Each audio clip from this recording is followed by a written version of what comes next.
हम लोग श्री हरिनाम चिंतामणि पुस्तक से पढ़ रहे हैं और नामाभास के विचार को हम देख रहे हैं। तो हम देखते हैं कि आगे क्या विचार हो रहा है। हम लोग ने 4 प्रकार के नामाभास सुना था: सांकेत, परिहास, स्थोभ और हेला।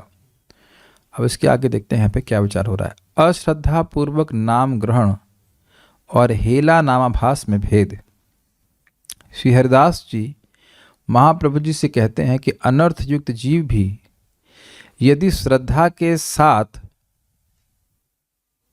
कृष्ण नाम करता है तो उसे भी आप श्रद्धा पूर्वक लिया गया हरिनाम ही कहते हो। हेला नामाभास तक जितने भी प्रकार के नामाभास हैं उनमें से किसी भी तरह का नामाभास यदि होता है तो इस प्रकार का श्रद्धा रहित हरिनाम उच्चारण से तो जीवों के समस्त पाप खत्म हो जाते हैं और उनको मुक्ति की प्राप्ति होती है।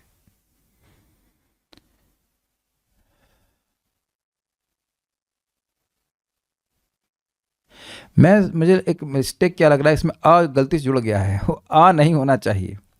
श्रद्धा पूर्वक नाम ग्रहण और हेला नामाभास में भेद, वही मैं सोच रहा था कि मिस्टेक कहाँ हो रही है। ये हेडिंग है, इसमें हटा दीजिए, ये टाइपिंग एरर है। दोनों ही जगह तो हो जाएगा ना भाई। हेला नामाभास में भी कोई श्रद्धा नहीं थी तो यहाँ पे का कोई मतलब नहीं बन रहा है। तो पहले से था। तो श्रद्धा पूर्वक नाम ग्रहण और हेला नामाभास में क्या भेद है, ये हटा दीजिएगा, आप मिस्टेक है। तो कह रहे हैं कि श्री हरिदास जी महाप्रभु जी से, स्पेलिंग मिस्टेक है, प्रहा नहीं, महाप्रभु जी से कहते हैं कि अनर्थ युक्त जीव भी यदि श्रद्धा के साथ कृष्ण नाम करता है तो उसे भी आप श्रद्धा पूर्वक लिया गया हरिनाम ही कहते हो। अब इसका मतलब क्या है? देखिए, जो अनर्थ से युक्त जीव है उसको नाम की महिमा स्वतः तो प्रकाशित नहीं होगी। भाई, माया मुग्ध जीव ना ही स्वतः कृष्ण ज्ञान, माया मुग्ध जीव ना ही स्वतः कृष्ण नाम ज्ञान। नाम का अनुभव उसको शुरुआत पे तो होगा नहीं, वो तो बादल ढके हुए हैं। लेकिन जब वह शास्त्र से श्रवण करता है कि भाई ये तो स्वयं भगवान है और इस प्रकार से आदरपूर्वक जब करने का प्रयास करता है, यद्यपि वह अनर्थ युक्त है। हम सभी लोग इसी स्टेज में हैं, मतलब काम क्रोध लोभ मोह के बादल हैं, लेकिन शास्त्र से श्रद्धा मिल गई है या श्रद्धा का इंजेक्शन लग गया है अगर कह लें, तो उसके द्वारा उससे युक्त होकर व्यक्ति नाम उच्चारण करता है तो उसको भी आप श्रद्धापूर्वक लिया गया हरिनाम ही कहते हो। और हेला नामाभास मतलब सांकेत, परिहास, स्थोभ और हेल, ये अश्रद्धा पूर्वक लिया गया नामाभास है। तो यहाँ क्या कह रहे हैं? एक प्रकार का कैमुत्य स्थापित कर रहे हैं। उनमें से किसी भी तरह का नामाभास यदि हो जाता है तो इस प्रकार का श्रद्धा रहित हरिनाम उच्चारण से भी जीवों के समस्त पाप खत्म हो जाते हैं और उनको मुक्ति की प्राप्ति होती है। तो कुछ कैमुत्य दिख गया आपको? बिना श्रद्धा के, मजाक में, बिना मतलब किसी को संकेत करते हुए भगवान का नाम बोला जा रहा है, तब भी उसके पाप समाप्त हो जाते हैं और समस्त पाप समाप्त हो जाते हैं, उसको मुक्ति प्राप्त हो जाती है। तो फिर श्रद्धा से नाम उच्चारण करेगा तो उसके अनर्थ क्यों नहीं नष्ट हो जाएंगे? ये बात समझ में आ गई? जिसने कोई भी नाम की महिमा कहीं नहीं सुनी, जैसे मैंने उदाहरण आपको जर्मनी का दिया था, मक्खन के लिए बोल रहे हैं रामा, बोल रहे हैं मक्खन के लिए, उनके मन में कभी राम ऐसे प्रकाशित नहीं होंगे, लेकिन वह भी पाप नाश करने वाला है। और एक नहीं, दो नहीं, सारे के सारे। देखिए, मानव जीवन का एकमात्र उद्देश्य है हृदय का शुद्धिकरण। यह हृदय का शुद्धिकरण अन्य योनियों में संभव ही नहीं है। तो जो बुद्धिमान व्यक्ति है वो सोचेगा ना, जब मेरा जीवन का उद्देश्य ही हृदय का शुद्धिकरण है तो क्यों ना मैं ऐसे साधन को स्वीकार करूं जो सबसे ज्यादा शुद्धिकरण करने वाला है और सबसे आसान है। ये मैं बार बार बोल रहा हूं क्योंकि साधक लोग इस बात को बार बार भूल जाते हैं कि नाम से हमेशा शुद्धिकरण होता है, चाहे आप जैसे भी बोलें। हम कई बार इसको रिपीट कर रहे हैं क्योंकि बारंबार लोग कहते हैं हमारा मन नहीं लग रहा। तो मन तो अनर्थों की वजह से नहीं लग रहा है, लेकिन कैसे भी अगर गिन गिन करके बोला गया तो वह नाम उसके अनर्थों को नष्ट करेगा ही। अब आप ये क्यों बोल रहे हैं?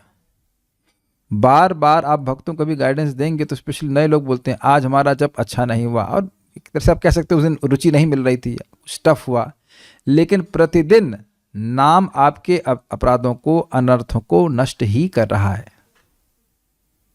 ये बात हमेशा याद रखना चाहिए, चाहे हमें कैसा भी लग रहा हो किसी एक विशेष दिन, वो हमारी मनस्थिति पर निर्भर करता है। सत्वगुणी वृत्ति होती बड़ा अच्छा लगता है, और रजोगुणी हो गया तो नहीं अच्छा लगेगा। किसी भी तरह से नाम पुकारना चाहिए। इसीलिए महाप्रभु कह रहे हैं एकमात्र नियम है कि बोल खाईते सुईते यथा तथा नाम करता जाए। जहाँ अपराध की बात हो रही थी वो बात ये थी कि लोग ठीक से नाम ही नहीं बोलते हैं, वो घिसटा करके हिसिंग साउंड प्रोड्यूस कर दे रहे हैं। स्पष्ट बोलते चले जाइए और लाभ स्पष्टता हो रहा है। शास्त्र के आधार पर से देखिएगा, साल 2 साल 3 4 7 साल 5 साल 6 साल करते तो जाइए, देखिए कितना परिवर्तन आ जाएगा। Just see how you are thinking. ठीक है। अनर्थ समाप्त होने पर नामाभास प्रेम प्रदान कराता है। श्री कृष्ण प्रेम को छोड़कर बाकी सब कुछ नामाभास से ही प्राप्त किया जा सकता है, और यह नामाभास भी धीरे धीरे शुद्ध हरिनाम में परिवर्तित हो जाता है। ये शुद्ध हरिनाम का मतलब समझ रहे हैं? एक शुद्ध का मतलब होता है अनअलॉयड, अनअडल्टरेटेड, बिना मिलावट के। तो अब इस समय आप देखें कि जो सूर्य की रोशनी है वो आ तो सूर्य से ही रही है कि कहीं और से आ रही है? सूर्य से आ रही है, लेकिन बादलों से मिक्स होकर के आ रही है, मानते हैं आप? तो वैसा हीट, वैसा शुद्ध धूप नहीं मिल रही है जैसी कि मिलनी चाहिए अगर बादल नहीं होते। क्या ये स्पष्ट है? तो ये बादल हटाएगा कौन? सूर्य देवी तो हटाएंगे, हम लोग तो नहीं हटा सकते हैं। तो सूर्य की कृपा से जब ये बादल हट जाएंगे तो सूर्य की कृपा पूर्णतः हमको प्रकाशित होगी। और आप जानते हैं कि इसके लिए हम कुछ भी नहीं कर सकते। आप लोगों ने भी बीच में देखा होगा कि खूब बदली छाई हुई है, ठंडा हो रहा है, और शाम को अकस्मात सारे बादल छट जाते हैं और सूर्य का खूब प्रकाश मिलता है। क्या ऐसा अनुभव कभी नहीं किया आप लोग जाड़े में? सबने किया होगा। आपने क्या किया? कुछ नहीं किया, अनुभव। आपने केवल अनुभव किया। अनुभव से ज़्यादा क्या कर लेंगे आप बताइए? क्या अनुभव से ज़्यादा कुछ कर सकते? कुछ नहीं कर सकते। हमें प्रतीक्षा करनी पड़ेगी कि कब सूर्य इन बादलों को छांट दे। सिंपल सी बात है। तो धैर्यपूर्वक भगवान का नाम उच्चारण करते रहें, सुनने का प्रयास करते रहें, नियमित रूप से करते रहें। जैसे जैसे हृदय शुद्ध होगा भगवान की कृपा के अनुसार, उनकी इच्छा के अनुसार, वैसे व्यक्ति शुद्ध नाम उच्चारण करने के योग्य बन जाएगा। यानी कि नाम की पूरी कृपा उसको अब मिलना शुरू हो गई। ये बात है। अनर्थों के समाप्त हो जाने से जब साधक के मुख से शुद्ध नाम होने लगता है तब उसे निश्चित रूप से कृष्ण प्रेम प्राप्त हो जाता है। नामाभास साक्षात रूप से प्रेम प्रदान नहीं कर सकता, परंतु इस प्रकार का हरिनाम ही क्रमानुसार प्रेम मार्ग यानी कृष्ण प्रेम तक पहुंचा देता है। क्या ये बिल्कुल स्पष्ट समझ में आ गया? और आप लोग ये जानते हैं कि नामाभास हमारी रेंज में है, श्रद्धा भगवान के नाम पर है, और माला हमारे पास है, जीभ हमारे पास है, कान हमारे पास है, बोलना है और सुनना है। सिंपल। तो देखा जाए तो कृष्ण का प्रेम भी हमारे हाथ में है भाई। वो साधन मिल गया जिससे कृष्ण का प्रेम प्राप्त हो। नामाभास स्वयं नहीं प्राप्त करा सकता, लेकिन योग्यता दे देगा, क्योंकि हृदय के अर्थों को शुद्ध करता जाएगा, और शुद्ध करने का सर्वश्रेष्ठ तरीका ही है नामाभास। उससे श्रेष्ठ, नामाभास से श्रेष्ठ कोई तरीका है नहीं। I think this is very important. It's called clearing stage of chanting. Offensive stage, clearing stage and pure stage. नामाभास और नाम अपराध में भेद, अब ये क्या है, इस पे विचार किया जाएगा। श्री हरिदास ठाकुर जी कहते हैं कि हे सर्वेश्वर प्रभु, जो व्यक्ति नामापराध को छोड़कर नामाभास भी करते हैं उन्हें भी मैं प्रणाम करता हूं। कौन बोल रहा है? शिला हरिदास ठाकुर। देखिए ऐसी, when he says it he means it. शिला हरिदास ठाकुर जी कह रहे हैं कि जो नाम अपराध नहीं करता है और नामाभास के स्तर पर भी है उसको भी मैं प्रणाम करता हूं, क्योंकि ये नामाभास कर्म मार्ग व ज्ञान मार्ग से अनंत गुना श्रेष्ठ है। यहां कुछ नहीं लिखा है कि वर्णाश्रम का क्या भेद है, कुछ नहीं लिखा है। जो कोई भी चाहे तो गुणा ये नामाभास के स्तर पे हो सकता है, अगर वो चाहे तो, लेकिन ना चाहे तो क्या। आप जब नाम अपराध के बारे में सुनेंगे तो देखेंगे कि कुछ हम लोग फालतू में अपराध कर रहे हैं, उसे कुछ नहीं मिल रहा है, और बच लाने से कितना बड़ा लाभ प्राप्त हो रहा है। आप देख लीजिए प्रैक्टिकल। हरिदास ठाकुर जी कह रहे हैं कि वह ऐसे व्यक्ति को सम्मान करते हैं जो नाम अपराध छोड़ करके नामाभास करता है। शुद्ध नाम की बात नहीं कर रहे हैं, क्योंकि शुद्ध नाम हमारे कंट्रोल में नहीं है। वो तो अब हम ये तो नहीं कह सकते कचक्कल से आप काम क्रोध लोभ मोह से मुक्त होकर के भजन करिए हैं। ये तो वैसे ही हुआ कि भाई आप अपना बुखार छोड़ करके आप पैरासिटामोल खाइए। तो ये क्या भाई, दवा खा रहे हैं ठीक होने के लिए ना। This is very nice. मैंने बताया था ना कि देखिए जब हम इस पे सेमिनार देंगे तो सब बहुत सी बातें छूट जाएंगी, या जब एक एक लाइन इस ग्रंथ की पढ़ेंगे तब आपको आपकी एकदम आंखें गोल हो जाएंगी। लेकिन नामाभास इतना महान है। इसीलिए तो भूरिजन प्रभु कहते हैं कि आपने पूरा 16 माला में एक बार भी महामंत्र सुना है, एक नाम भी सुना है, तो आपका पूरा जीवन सफल है। इसको डाइजेस्ट कर लेंगे तो आपका नाम जब बिल्कुल चेंज हो जाएगा। हम लोग यही सोचते रहते हैं कि माला कब खत्म हो। मोस्टली लोग सोचते रहते हैं माला खत्म करने का काम है। माला खत्म करने का उद्देश्य नहीं है, अपने अनर्थ खत्म करने हैं। We have to come out of this mentality.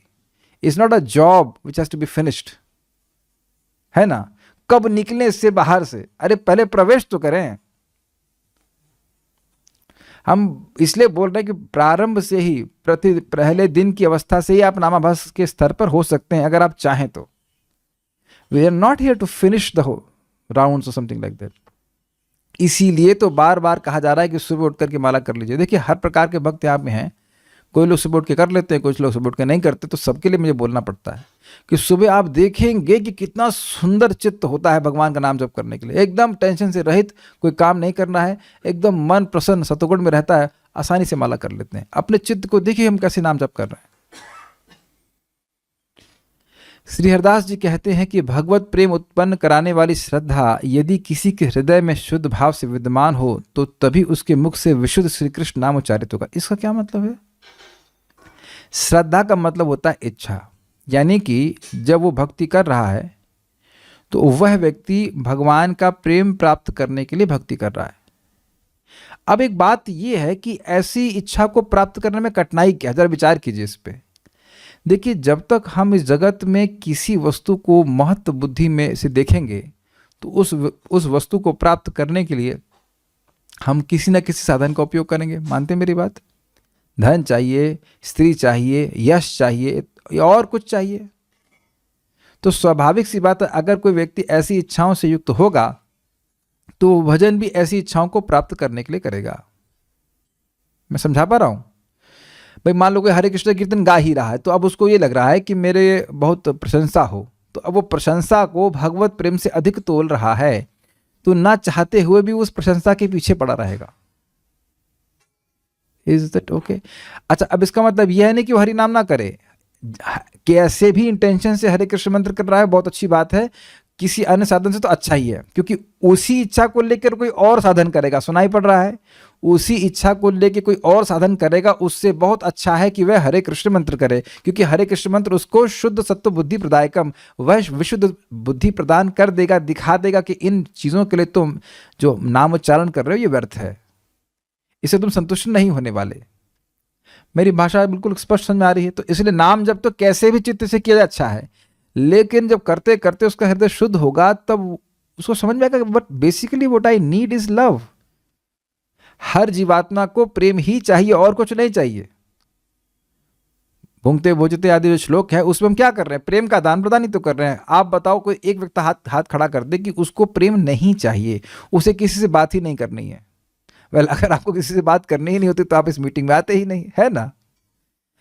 It's is not natural. आपको कुछ किसी से बात करनी होगी अपने हृदय की, या किसी को भोजन देना होगा, भोजन स्वीकार करना होगा। How can just live all alone?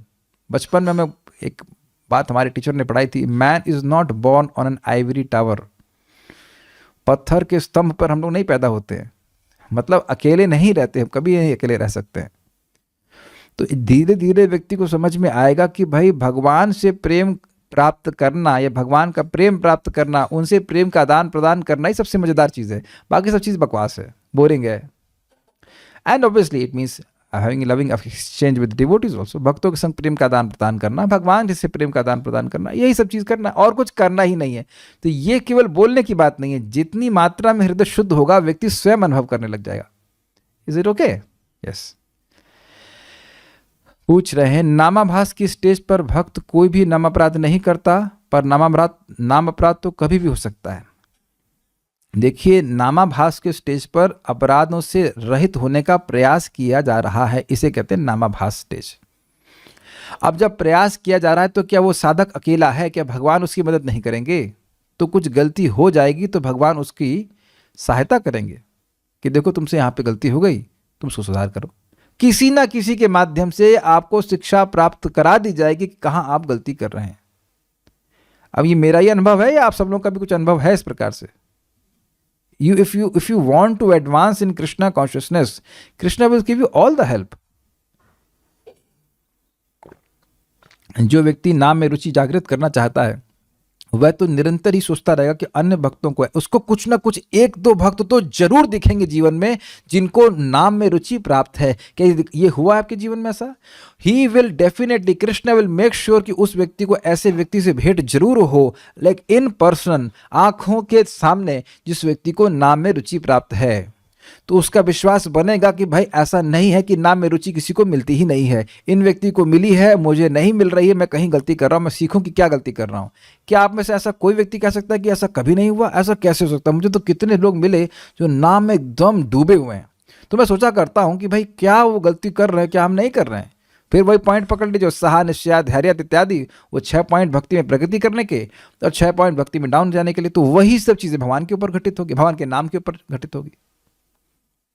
आप स्वयं देख लीजिए, एक दिन कुछ प्रजल्प नहीं, कोई मतलब मटीरियल सिरिंज, मटीरियल इंजेक्शन नहीं लगता है कॉन्शियसनेस में, तो आप देखेंगे अगले दिन एकदम उत्साहित हो जाते हैं। क्या यहाँ कोई भक्त हाथ खड़ा कर सकता है कि आप रात में कोई प्रभुपाद का ग्रंथ पढ़ें या कुछ और पढ़ करके सोते हैं तो सुबह आप उत्साहित नहीं रहते जब के लिए? हम कैसे मान जाएं कि ऐसा नहीं होता है?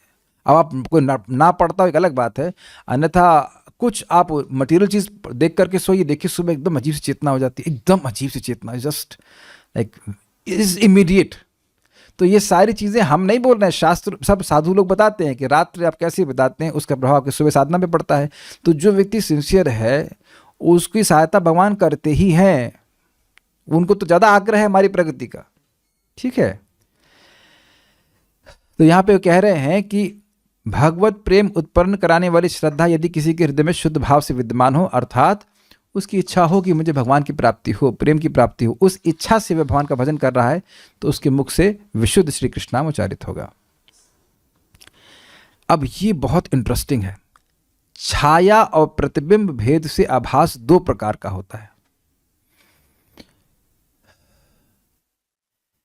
मतलब आपने सांकेत, परिहास, स्थोप और हेल सुना था, तो अब इसमें श्रद्धा नहीं है, ऐसे ही कर दिया। लेकिन अब नामाभास को 2 प्रकार से और भेद कर रहे हैं। छाया नामाभास, ये आभास 2 प्रकार के होते हैं, प्रतिबिंब आभास और छाया आभास। छाया आभास के 2 भाग कर दिए उन्हें। प्रभु ये आपकी माया है कि श्रद्धा का आभास भी 2 प्रकार से होता है। छाया श्रद्धाभास से छाया नामाभास होता है और इससे जीव का शुभ उदित होने लगता है। प्रतिबिंब नामाभास अन्य लोगों की भगवान में शुद्ध श्रद्धा को देखकर जो व्यक्ति अपने मन में भी श्रद्धा का नाम आभास लाता है उसे प्रतिबिंब नामाभास कहते हैं। उस जीव के अंदर इस श्रद्धा के साथ साथ भौतिक भोग तथा मोक्ष आदि की इच्छाएं भी रहती हैं और वह बिना प्रयास के ही अपनी अभिष्ट वस्तु कृष्ण प्रेम को प्राप्त करने के लिए दिन रात हरिनाम करता है। यह श्रद्धा का लक्षण मात्र है, उससे वास्तविक श्रद्धा नहीं कहा जा सकता। शास्त्रों में इसे प्रतिबिंब नाम श्रद्धाभास कहा गया है। प्रतिबिंब श्रद्धाभास की स्थिति में जितना भी हरिनाम उच्चारित होता है वह सब प्रतिबिंब नामाभास ही होता है। इस पूरा पढ़ने के बाद समझाऊंगा। प्रतिबिंब नामाभास मायावाद रूपी कपटता को उत्पन्न करता है। इस नामाभास में मायावाद रूपी दुष्ट मतों को प्रवेश हो जाए तो यह नामाभास धूर्तता में बदल जाता है। कपट प्रतिबिंब नामाभास भी नामापराध है, कपट प्रतिबिंब नामाभास ही नामापराध है। नित्य साध हरिनाम को सिर्फ साधन समझने में हरिनाम की महिमा को कम आंकना है, यह भी नामापराध है। जो व्यक्ति हरिनाम को सिर्फ साधना समझता है वह बेचारा अपराधों में उलझकर खत्म हो जाता है, क्योंकि हरिनाम तो साक्षात हरि हैं, ये साधना के साथ साथ साध्य भी हैं। छाया नामाभास और प्रतिबिंब नामाभास में भेद। छाया नामाभास में केवल अज्ञान ही होता है, ये अनर्थ हृदय की दुर्बलता से ही होता है। एकमात्र हरिनाम ही ऐसी साधना है जिससे सारे दोष समाप्त हो जाते हैं, जबकि प्रतिबिंब नामाभास में दोष बढ़ जाते हैं। देखिए हो क्या रहा है। बादल हैं, अब बादल हैं, उसकी तुलना की गई, अनर्थों की तुलना की गई बादल से। तो बादल है और उसके परे सूर्य है, तो सूर्य की छाया मेरे पर आ रही है। आप ये मानेंगे कि हम सूर्य की छाया में हैं? नहीं समझ में आ रहा आपको? भाई देखिए, जैसे क्या कह सकता हूँ, मतलब ये रोशनी, हाँ ठीक है, इधर सूर्य है अब मेरे सामने ये मेरा हाथ है जो कि अनर्थ की तरह, बादल की तरह, तो अब इस बल्ब की छाया मेरे ऊपर आ रही है। तो जैसे ही ये बल्ब हटेगा तो मैं, सॉरी क्षमा कीजिए, जैसे ये हाथ हटेगा, बीच का अनर्थ हटेगा, तो मैं साक्षात सूर्य अपने बल्ब के सामने हूँ। क्लियर समझ में आ रहा है? तो ये बल्ब की छाया मेरे पर है, ये समझ में आती है बात। लेकिन अगर इस बल्ब का प्रतिबिंब किसी जल में मैं देखता हूं, तो मान लीजिए अब उसका वो आवरण हटा भी दिया जाए, तब भी वह प्रतिबिंब को ही देखेगा, वो वास्तविक बल्ब को या सूर्य को नहीं देख पाएगा। क्या ये क्लियर हो रहा है सबको? ठीक है। तो अब हो क्या रहा है कि जो मायावादी हैं वह भगवान के नाम पर आरोप क्या करते हैं, ये तो भौतिक है, शुद्ध करने वाला है, लेकिन ये मतलब सात्विक सत्वगुण का है, इत्यादि इत्यादि। तो वह मोक्ष प्राप्ति के लिए या भोग प्राप्ति के लिए भगवान के नाम को उच्चारण करते हैं वो लोग भी हरे कृष्ण मंत्र करते हैं। लेकिन वो कहेंगे आप कोई भी मंत्र कर सकते हो, मतलब हरे कृष्ण मंत्र करो, दुर्गा जी करो, कोई भी मंत्र करो, ऐसा नहीं मानते कि ये साक्षात भगवान है, ये उनकी मान्यता नहीं है। ही प्रभुपाद जी चैतन्य चरितामृत में बताते हैं कि यद्यपि मायावादी लोग हरि नाम करते हुए देखे जा सकते हैं, लेकिन वह कभी ये अनुभव नहीं कर सकते कि भगवान का नाम भगवान से अभिन्न है, क्योंकि वह नाम के प्रति अपराध कर रहे हैं। जबकि वैष्णवों का क्या सिद्धांत है, वो जानते हैं कि ये हम हरे कृष्णा बोल रहे हैं, साक्षात कृष्ण हैं, लेकिन मैं अपने अनर्थों के कारण इसका अनुभव नहीं कर पा रहा हूँ। तो मेरे जीवन का लक्ष्य बड़ा सिंपल है, मैं इस हरे कृष्ण के द्वारा अपने हृदय को शुद्ध कर लूँ, ताकि भगवान की इस दिव्यता का, इस नाम की दिव्यता का मैं अनुभव कर सकूँ। यानी कि इसको अनुभव करने के बाद मैं नित्य निरंतर रूप से हरे कृष्ण मंत्र कर सकूँ। Is it okay? Just very simple. केवल सिद्धांत को नहीं समझने के कारण एक बहुत बड़ा अपराध बन जाता है। सबको समझ में आ रहा है? कोई प्रश्न है किसी का तो आप चैट से पूछ सकते हैं। This is very important point. हम लोग सूर्य की छाया में हैं, जैसे ही बादल हटे अनर्थ के तो आप सूर्य का साक्षात दर्शन करोगे, लेकिन यह लोग सूर्य के प्रतिबिंब को देख रहे हैं, रिफ्लेक्शन ऑफ द सन।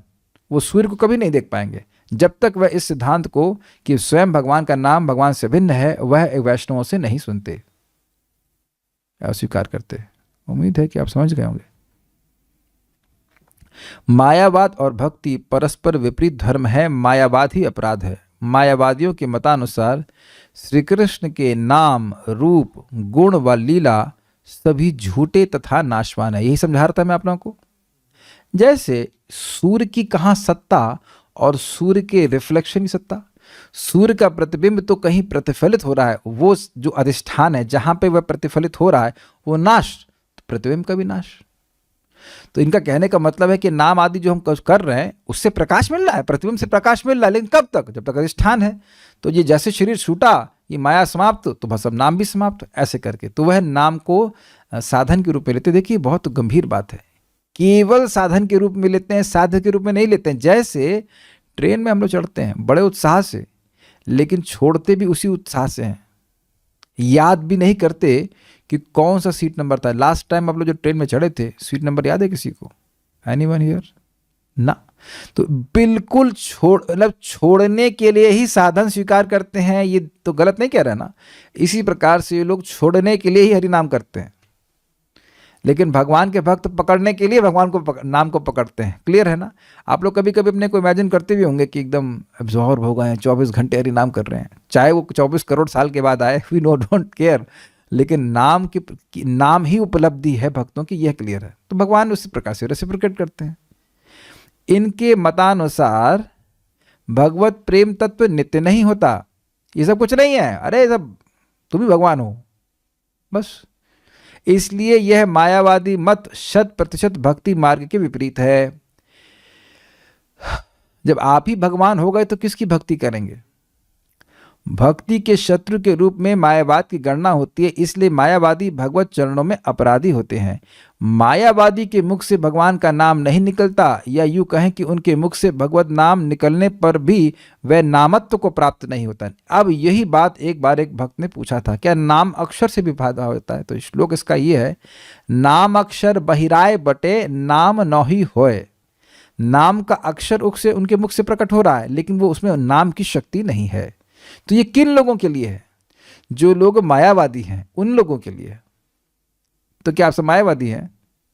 अब हमें इसी बात पे गुस्सा आता है कि इस श्लोक को गलत तरह से कोट कर देते हैं भक्तों के ऊपर।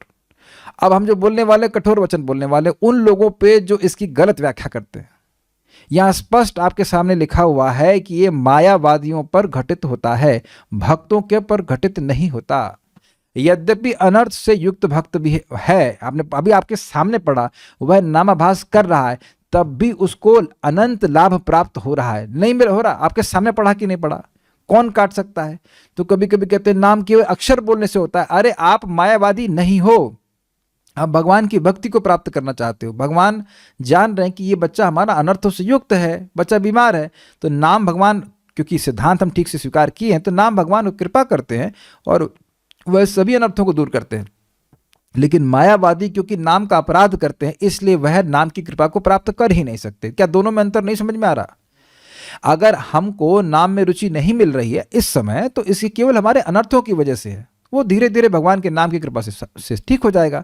लेकिन जो नाम का अपराध ही कर रहा है, तो उसको नाम का फिर कृपा कैसे प्राप्त होगी? इसीलिए कह रहे हैं नाम अक्षर बहिराए बटे नाम नहीं होए। अर्थात कोई मायावादी हरे कृष्णा बोल रहा है तो उसके हरे कृष्णा में कोई दम नहीं है, क्योंकि वह नाम के प्रति अपराध कर रहा है। तो नाम अपनी कृपा को नहीं प्रकाशित करेंगे। क्या इस सबको समझ में आ रहा है? यस।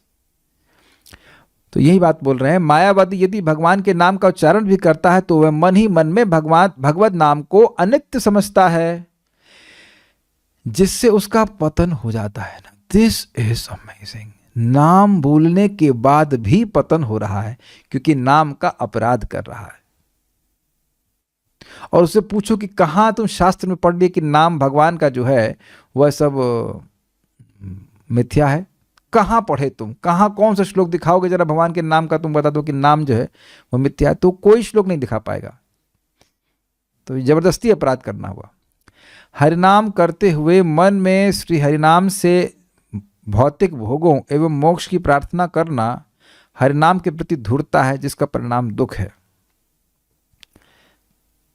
तो अब आप कहेंगे भाई ये क्या सीन है, ये तो बड़ा डरावना बात बोलती। लिखा तो है, मैंने इसीलिए कहा था कि थोड़ा सा देखिए, जब हम भगवान का भजन करते हैं तो ये जो मोक्ष और भोग की कामनाएं हैं, ये जब तक हृदय में विद्यमान रहेंगी तब तक जीव को सुख नहीं मिल सकता। तो बहुत ही सूक्ष्म विचार है। हम सभी देख रहे हैं कि हमारा हृदय अशुद्ध है इस समय, तो भगवान की भक्ति करके हृदय को शुद्ध करने की प्रार्थना करनी चाहिए।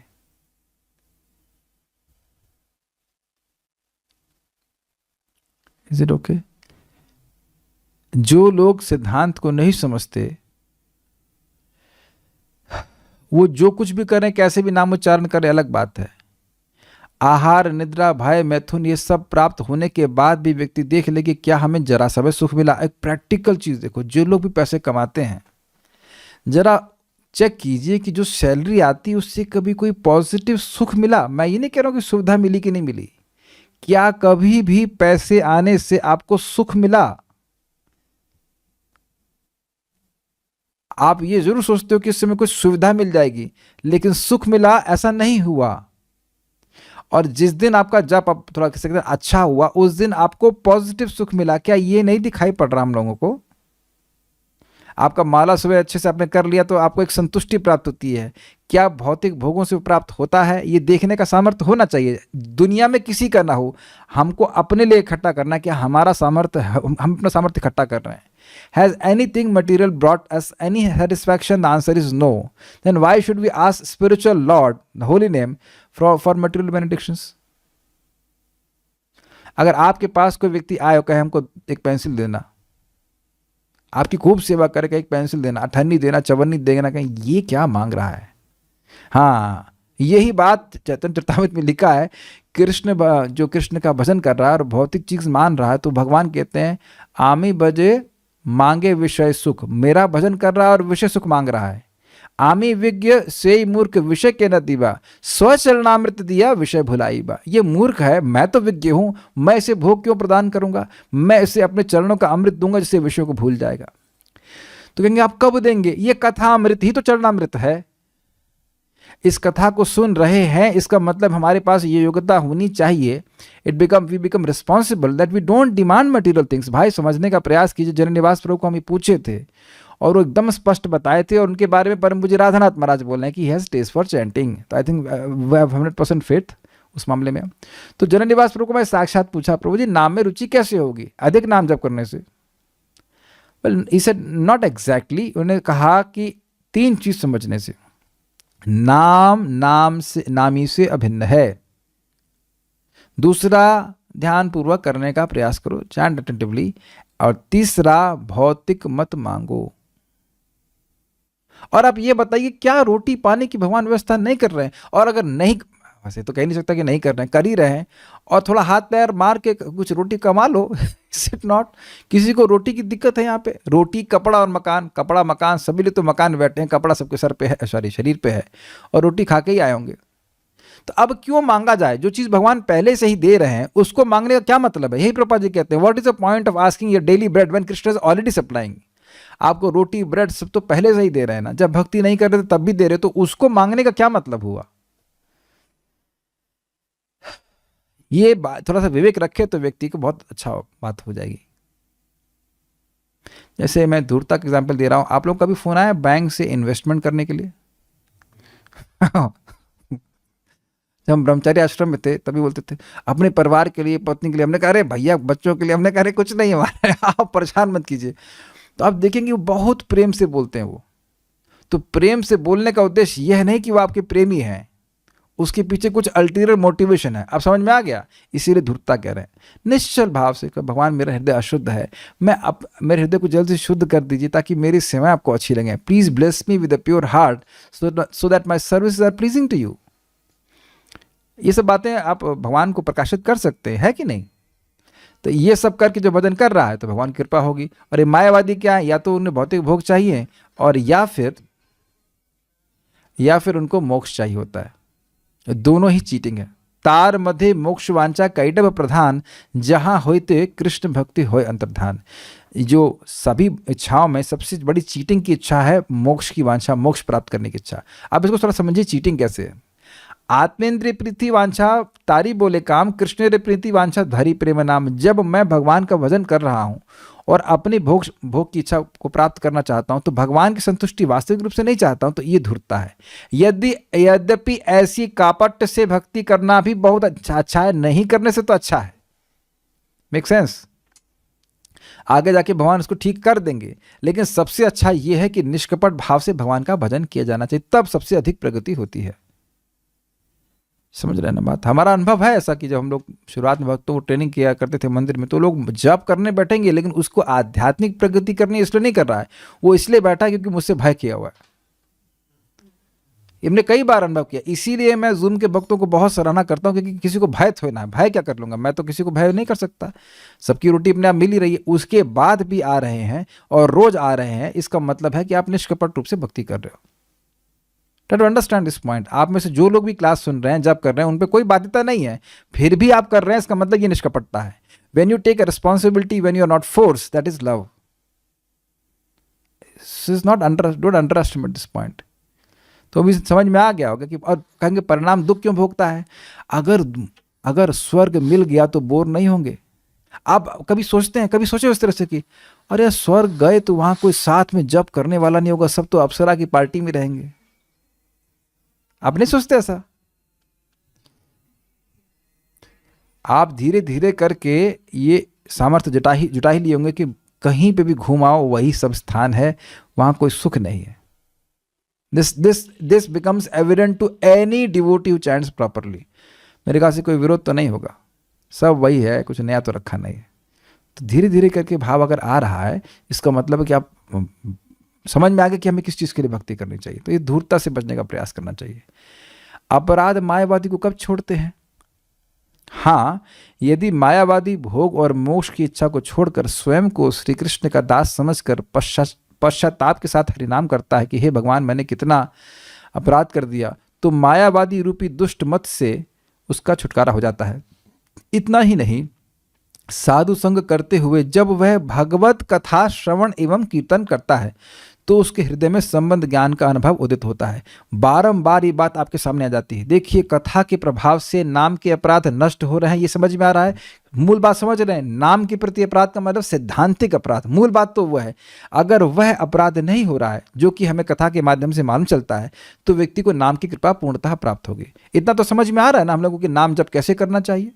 अगर आपको याद हो दूसरे स्कंद का 9वें अध्याय का श्लोक, दुस्तोष कूट योगी नाम, भगवान कृष्ण ब्रह्मा जी के सामने आकर के बोल रहे हैं कि आपने निष्कपट भाव से भजन किया है, निर्वैलिक भाव से भजन किया, इसलिए मैं आपसे प्रसन्न हूं। दुस्तोष कूट योगी नाम, मैं उन लोगों के द्वारा संतुष्ट नहीं होता जो कूट योगी हैं, जो छल कर रहे हैं। I think clear. तो ये सब बात सुनने से बस समझ में आती है कि भाई हमें सब नहीं करना चाहिए। श्री हरिदास ठाकुर जी कहते हैं कि जब वह संबंध ज्ञान के साथ निरंतर हरिनाम करता रहता है तो उसके नेत्रों से अविरल अश्रुधारा बहने लगती है। वह हरिनाम की कृपा को प्राप्त करता है तथा उसका चित्त आत्मबल से परिपूर्ण हो जाता है। तो ये बड़ा स्पष्ट समझ में आ गया होगा बातें कि भगवान का नाम इस भावना से करे, हर बार ये कॉन्शियसनेस में, अवेयरनेस में लाए कि हे भगवान, मैं आपका नित्य सेवक हूँ, मैं आपका प्रेम प्राप्त करने के लिए, ये आपको प्रसन्न करने के लिए, केवल एक बात, आपको प्रसन्न करने के लिए इस नाम जप को कर रहा हूँ। आपको चाहे कैसा भी लगे उससे कोई मतलब नहीं है, भगवान को अच्छा लगे, इस कॉन्शियसनेस को बार बार डालना है। ठीक है। और एक बात समझने का प्रयास करें, यह चेतना हमारे लिए कोई अनोखी बात नहीं है। आप लोगों को अनुभव होगा कि किसी भक्त को प्रसन्न करने के लिए उसको पसंद वस्तु आप बनाते हैं तो बहुत अच्छा लगता है। कभी आपने नोटिस किया है, किसी को टोमेटो सूप पसंद है तो आप उसको टोमेटो सूप बना के दे रहे हैं, आपको कैसे भी लगता हो, उसको पसंद है वह वस्तु देने से आपको बहुत सुख मिलता है। Selflessness, that is the very nature of the soul. तो इसका अभ्यास करने में कुछ कठिनाई नहीं है। अभ्यास इसी प्रकार का करें तो सही फायदा होगा। मायावादी लोग गलत अभ्यास शुरू करते हैं, इसलिए उनको नाम की कृपा नहीं मिलती। तो भक्त लोग ठीक प्रकार से भक्तों के संग में बैठ करके सही प्रकार से अभ्यास करते हैं तो पूर्ण कृपा प्राप्त होती है। सिंपल सी बात। भक्ति को अनित्य बोलने के कारण ही मायावाद रूपी अपराध होता है। श्री कृष्ण की शक्ति के अंश स्वरूप जीव का श्री कृष्ण की सेवा करना ही स्वभाव होता है, जबकि मायावादी इसे अनित्य और कल्पित समझते हैं। ऐसे मायावाद की नाम अपराध के अंतर्गत गणना होती है। गंभीरता से देखा जाए तो यह मायावाद तमाम मुसीबतों की खान है, तो इसमें नहीं करना चाहिए। अब इसको आज पूरा करेंगे अध्याय को। मायावादी नामाभास के द्वारा मुक्ति का आभास रूपी सायुज्य मुक्ति को प्राप्त करता है। नामाभास कल्पतरु के समान है, इसलिए मायावादी को भी उसका अभिष्ट सायुज्य मुक्ति प्रदान करता है। तो अभी आप कहेंगे कि वह तो कह रहे थे कि दुख प्राप्त होता है, तो दुखी तो मिला। सायुज्य मुक्ति भी तो दुखी है। भगवान की सेवा बहुत लंबे समय तक नहीं मिलेगी, क्योंकि फिर वहां से पतन होता है, फिर भौतिक जगत में आता है, फिर वचन करता है। सायुज्य मुक्ति वास्तविक मुक्ति नहीं है। वास्तविक मुक्ति वैष्णव मुक्ति है, जिसमें व्यक्ति भगवान के धाम में जाकर उनकी सेवा प्राप्त करता है। जब तक जीवात्मा को सेवा नहीं मिलेगी वो सुखी नहीं हो सकता। तो सायुज्य मुक्ति भी एक प्रकार का मुक्ति जैसा ही चीज़ है, वो मुक्ति वास्तविक रूप से है नहीं, इसीलिए कह रहे हैं कि उसको सायुज्य मुक्ति मिलती है। हरिनाम सर्वशक्तिमान है, इसलिए प्रतिबिंब नामाभास होने पर भी यह नाम मायावादी को मुक्ति का आभास प्रदान करता है। 5 प्रकार की मुक्तियों में सायुज्य तो मुक्ति का आभास मात्र है, जिससे केवल संसारी चक्र समाप्त होता है, अर्थात जब मृत्यु का चक्र समाप्त होता है। परंतु भक्त की दृष्टि से उसका यह फल सर्वनाश के समान है, क्योंकि सायुज्य मुक्ति को प्राप्त हुआ जीव कभी भी श्री कृष्ण को प्राप्त नहीं कर सकता। एकदम स्पष्ट आ रहा है बात। क्यों कहा गया कि इस प्रकार से मोक्ष की इच्छा से किए जाने वाला प्रतिबिंब नामाभास दुख का कारण बनता है? क्योंकि जीवात्मा को जो वास्तविक सुख है भगवान की सेवा का, भगवान के प्रेम का, वह उसे प्राप्त नहीं होगा। प्रेम प्राप्त कब होगा? जब वापस वह जगत में आएगा, जगत में आकर फिर भजन करेगा, भक्तों की संगत प्राप्त करेगा, जो भी होगा ठीक होगा उसकी बुद्धि, तब जाकर के वह भगवान का प्रेम प्राप्त करेगा, तब सेवा प्राप्त होगी। अब किसमें कितने युग बीत जाएंगे, कितनी सृष्टियां बीत जाएंगी, आप नहीं कह सकते। बहुत डरावना है ये। मैं समझा पा रहा हूं मैं क्या कह रहा हूं? सायुज्य मुक्ति में जो ब्रह्म में लीन हो जाता है वो उसकी शाश्वत स्थिति नहीं है, तो वहां से गिरता है। इसका प्रमाण है भागवतम का आरुह्य कृच्छेन परम पदम तथा। ये श्लोक आप ढूंढ लेना, गर्भस्तुति में है, शायद आप देख लेना, उसमें 10.2 में कहीं है, 3 में होगा, लेकिन श्लोक इसी प्रकार से शुरू होता है। आरुह्य कृच्छेन परम पदम तथा पतंति नादत युष्मात् पदांग्रह। तो ये सब श्लोक हैं। श्लोक सूचित करते हैं कि सायुज मुक्ति भी परमानेंट स्थान नहीं है, वहाँ से भी जीव गिर जाता है। क्यों? क्योंकि उसको वहाँ पे भगवान की सेवा नहीं प्राप्त है, इसलिए उसका नाश हो गया। इतना साधन भजन किया और उसको वास्तविक वस्तु प्राप्त नहीं हुई। मायावादी कभी भी नित्य सुख को प्राप्त नहीं कर पाता। माया से मोहित व्यक्ति उसी को ही अर्थात सायुज मुक्ति को ही सुख समझता है, क्योंकि सायुज मुक्ति में सुख का आभास मात्र होता है, वास्तविक सुख नहीं मिलता। क्या मतलब इसका? भाई जो इस जगत का दुख है वह नहीं होता, तीनों ताप नहीं होते हैं, तो ऐसा लग रहा है कि मैं सुखी हो गया, तो सुख का आभास हुआ कि नहीं? दुख नहीं है, यह सुख है, लेकिन पॉजिटिव सुख नहीं है, सेवा का सुख नहीं प्राप्त है।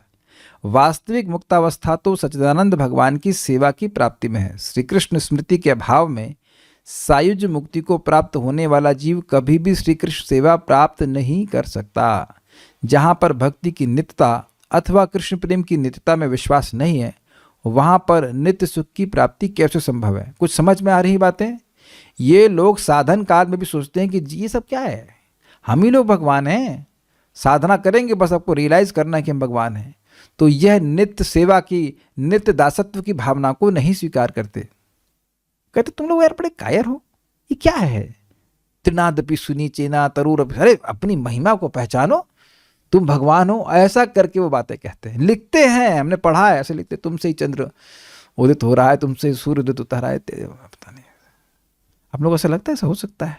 ये बात हमको बिल्कुल हजम नहीं हुई थी। जब मैं भक्ति में कुछ भी नहीं जानता था, फिर भी मैंने कहा ये तो कुछ ज़्यादा हो रहा है, कुछ लॉजिक लगता है कि नहीं? अगर ऐसा ही हो रहा है तो फिर लोगों को नौकरी क्यों करनी पड़ रही? भाई जब चंद्रमा आपके आज्ञा से चल रहा है, सूर्य आपकी आज्ञा से चल रहा है, तो एक कंपनी आपकी आज्ञा से क्यों नहीं चल रही है? ये आपका बच्चा आपकी आज्ञा के अनुसार क्यों नहीं चल रहा है? ये एक प्रश्न व्यक्ति करेगा कि जब सूर्य और चंद्रमा चल रहे हैं तो हमारा बच्चा हमारे हिसाब से क्यों नहीं चल रहा है ना? ये हमारा पेट हमारे हिसाब से क्यों नहीं चल रहा है? Like that. So these are wrong conceptions. इसीलिए आप देख रहे हैं कि सिद्धांत की गड़बड़ होना ये बहुत बड़ी गड़बड़ है। ओके। छाया नामाभास धीरे धीरे जीव को शुद्ध नाम की ओर ले जाता है, यदि वह दुष्ट मत में प्रवेश ना करे तो। बहुत बहुत ध्यान पूर्वक इस बात को समझिए। छाया नामाभास में व्यक्ति क्या समझ रहा है? कृष्ण है, मेरे अनर्थ हैं, इसलिए मैं नहीं समझ पा रहा हूँ। मैं भजन करूंगा, वैष्णवों की सेवा करूंगा, भगवान का नाम करूंगा, तो भगवान की कृपा मुझ पर होगी, अनर्थ नष्ट होंगे और मैं नाम की महिमा को समझ पाऊंगा। अगर वह मायावादियों का संग ना करे तो। इसीलिए प्रभुपाद जी सिद्धांतिक पतन को बिल्कुल स्वीकार नहीं करते थे। नैतिक पतन हो जाए, किसी से नियमों का पालन ना हो पाए तो क्या है, वो तो अनर्थों से गिर गया, कोई बात नहीं, लेकिन वो यही तो स्वीकार करेगा कि कृष्ण भगवान है। लेकिन अगर उसका मायावादियों का संगत हो गई तो फिर वह सोचने लग जाएगा कि मैं ही भगवान हूँ, तो भगवान उसकी हेल्प क्यों करेंगे? फिर बड़ा कठिनाई हो जाएगी। क्योंकि छाया नामाभासी व्यक्ति का मायावादी रूपी दुष्ट मत से कोई संबंध नहीं होता। क्या आप सब लोग इसी स्थिति में हैं? जी हाँ, मायावाद को हम लोग बिल्कुल स्वीकार नहीं करते, इसलिए मतवादों के चक्कर में पड़कर उसका चिद बल नष्ट नहीं होता, उसको आध्यात्मिक शक्ति प्राप्त होती है। छाया नामाभासी व्यक्ति में केवल यह कमी होती है कि वह हरिनाम के वास्तविक प्रभाव को नहीं जानता, जबकि हरिनाम का स्वभाव है कि वह अपने आश्रित को अपनी महिमा से अवगत करवा देता है। क्या स्टेटमेंट्स हैं! This should be our full faith कि भाई ये नाम का स्वभाव ही है कि ये कृपा करते ही। सुदित आश्रित जनार्ति राशये रम्य चिद गण सुख स्वरूपिणे नाम गोकुल महोत्सवायते कृष्ण पूर्ण वपुषे नमो नमः। सुदित आश्रित जनार्ति राशये, जो उनके आश्रित जन है, सुदित आश्रित जन आरती राशये, जो उनके आश्रित जन है भगवान के नाम के, उनकी सारी आरती की राशि, जो आरती समूह है, ये नाम अपराध उनको भी नाम नष्ट करता है। भक्तों का भाव यही होता है, भगवान आप तो स्वयं भगवान, नाम प्रभु आप तो स्वयं भगवान है, मैं जानता हूं कि मेरे अपराधों की वजह से मेरे चित्त में आपके प्रति अनुराग नहीं है, आप दया कीजिए, आप कृपा कीजिए। यही तो भक्त लोग प्रार्थना करते हैं, है ना? ये तो नहीं कहते कि तुम में और मुझ में कोई भेद ही नहीं है। ऐसा तो बकवास हम लोग कभी सोचे, कभी सपने में भी नहीं सोच सकते। ये प्रभुपाद जी की अत्यंत बड़ी कृपा है कि सिद्धांतिक पतन भक्तों का नहीं होता अगर वो ठीक प्रकार से सुनते रहते हैं। और हमारा पूरा विश्वास है कि जो भी नाम की रियलाइजेशंस हैं। हम नाम की सेवा करते रहेंगे तो नाम प्रभु प्रसन्न होकर स्वयं सारी रियलाइजेशन हमारे चित्त में प्रकाशित कर देंगे। ठीक है। घने बादलों से ढक जाने के कारण सूर्य का तेज दिखाई नहीं पड़ता, परंतु यदि बादल छिन्न भिन्न हो जाएं तो सूर्य का प्रभाव स्पष्ट रूप से दिखाई देने लगता है। वैसे देखा जाए तो छाया नामाभासी व्यक्ति धन्य है, क्योंकि सद्गुरु की कृपा से थोड़े ही दिनों में अनायास ही वह भगवत प्रेम प्राप्त कर लेता है। अगर वह अपराध नहीं करता तो नाम की कृपा बनती ही जाती है। भगवत भक्तों को अवश्य ही मायावादियों के संग का परित्याग करना चाहिए। हरदास ठाकुर जी कहते हैं, हे महाप्रभु जी, आपकी आज्ञा है कि भगवत भक्तों को मायावादियों का संग सावधानी पूर्वक छोड़ देना चाहिए तथा शुद्ध नाम परायण होकर भगवान को प्रसन्न करने की चेष्टा करते रहना चाहिए। आपकी इस आज्ञा का जो जीव पालन करता है वही जीव धन्य है। जो अधम जीव आपकी इस आज्ञा का पालन नहीं करता है, वह चाहे किसी भी प्रकार के साधन करे, उस जीव का करोड़ों जन्म में भी उद्धार नहीं होगा। हे प्रभु, आप हमें कुसंग से बचाकर अपने चरण कमलों में रखिए, क्योंकि आपके पाद पद्मों की कृपा के अतिरिक्त हमारे कल्याण का और कोई उपाय नहीं है। श्री भक्ति विनोद ठाकुर जी कहते हैं कि श्री हरदास ठाकुर जी के पाद पद्मों में ही जिन्हें वास्तविक आनंद की अनुभूति होती है, वे इस हरिनाम चिंतामणि का हमेशा गुणगान गाते रहते हैं। तो आपने इस अध्याय में क्या क्या बातें सीखी? आपने नामाभास के बारे में सीखा। अश्रद्धा से युक्त जो चार प्रकार के नामाभास थे, वो था संकेत, परिहास, थोब और हेला, और वह भी बहुत लाभकारी हैं। और साथ साथ आपने श्रद्धापूर्वक जो नामाभास किया था उसके बारे में भी सुना, और श्रद्धापूर्वक उसके बाद हमने इसमें सुना था छाया नामाभास और प्रतिबिंब नामाभास। तो छाया नामाभास था वह जिसमें व्यक्ति भगवान की नित्यता को, भक्ति की नित्यता को स्वीकार करता है सैद्धांतिक रूप से, अनर्थों की वजह से नाम की महिमा को नहीं समझ पाता है। भगवान की कृपा होती है, भक्तों की कृपा होती है, सिद्धांत सुनता है, भक्ति करता है ठीक से, तो वह आगे शुद्ध हो जाएगा।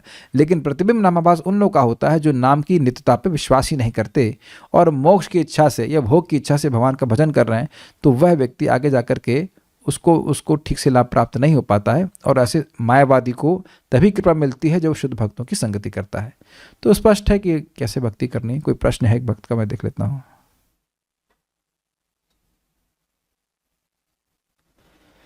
ठीक है, कोई प्रश्न है नहीं तो यहाँ पे रुक जाते हैं। उम्मीद है कि बातें आप लोग कुछ महत्वपूर्ण लग रही होंगी। Stop here.